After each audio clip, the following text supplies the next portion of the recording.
December's year-end issue of School Administrator magazine is brimming with resources and practical insights geared toward helping district leaders scale up their legislative advocacy skills, a must-have in any school system's toolbox in today's political landscape.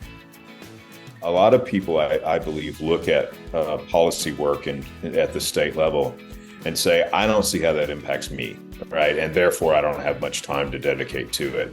Retired Superintendent Brian Woods currently serves as Deputy Executive Director of Advocacy with the Texas Association of School Administrators.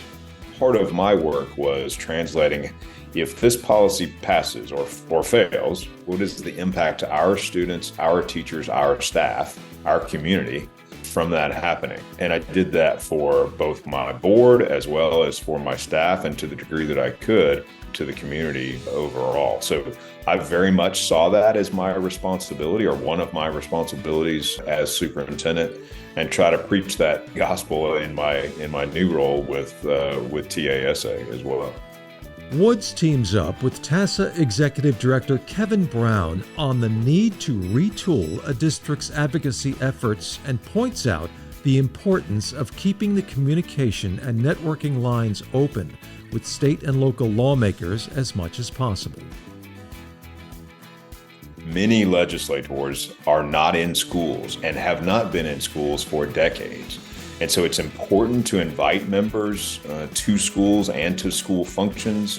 It helps bring for them more reality of the policy that you're asking for or advocating against, for that matter. Woods also points out the reality that it goes both ways. Make sure that you're supporting your delegation in their events, right? Legislators will have their own events. I had some who really very much enjoyed backpack drives and school supply drives at the beginning of the school year. And so I would dedicate my time on a weekend to go and be supportive of their efforts. Even though it wasn't something that was necessarily organized by us as a school district, we tried hard to support their efforts, because in fact, they were supporting the people that we were trying to support, children. Need help on working with legislators in your area? School district leaders are encouraged to work with AASA's advocacy team in an effort to make your voice heard on behalf of the students you serve.